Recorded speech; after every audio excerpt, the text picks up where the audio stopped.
என்ன பாஸ்தால முருங்கைக்கீரையான்னு தானே யோசிக்கிறீங்க? But trust me moms, this is overloaded with taste and health. And இந்த ரெசிபி மில்லட் பாஸ்தா யூஸ் பண்ணி பண்ணதுனால கிட்ஸுக்கு பர்ஃபெக்டான லஞ்ச் பாக்ஸா இருக்கும். அண்ட் கூடவே இந்த மில்லட் குக்கீஸும். ஸோ இந்த ஹெல்தியான டிஷ்ஷை மறக்காம சேவ் பண்ணிக்கோங்க. இந்த ரெசிபியை நான் நியூட்ரா இன்ஸ்டா பேஜ்ல வாங்கின மில்லட் பாஸ்தா வச்சு தான் பண்ண போறேன்.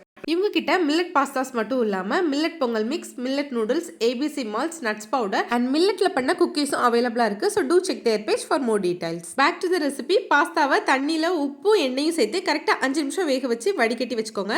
பேன்ல பட்டர், 4 பல் பூண்டு, பாதி பல்லாரி தக்காளி, 2 பச்சை மிளகாய் சேர்த்து நல்லா வதக்கிக்கோங்க. இதுல ஒரு கையளவு முருங்கைக்கீரையும் உப்பும் சேர்த்து வதக்கி கீரை நல்லா சுருங்கினதும் ஸ்டவ் ஆஃப் பண்ணிட்டு 10 போல கேஷ்யூஸை சேர்த்து பேஸ்ட் பண்ணிக்கோங்க. தென் பேஸ்ட் பண்ணதை ஒரு பேன்ல சேர்த்து கொதிக்க விட்டுட்டு குக் பண்ண பாஸ்தாவை ஆட் பண்ணி நல்லா மிக்ஸ் பண்ணிக்கோங்க. பாஸ்தாவை நல்லா மிக்ஸ் பண்ணதும் கொஞ்சமா க்ரீம் சீஸ் சேர்த்து மிக்ஸ் பண்ணிக்கோங்க. இந்த ஸ்டெப் கம்ப்ளீட்லி ஆப்ஷனல் தான். தென் ஃபைனலா மேல ஒரு ஸ்லைஸ் சீஸ் வச்சு ஒரிகனோ அண்ட் சில்லி ஃபிளேக்ஸ் சேர்த்துட்டு லிட் போட்டு சீஸ் மெல்ட் ஆகிற வரைக்கும் வெயிட் பண்ணி ஓப்பன் பண்ணீங்கன்னா சம்பவம் ரெடி.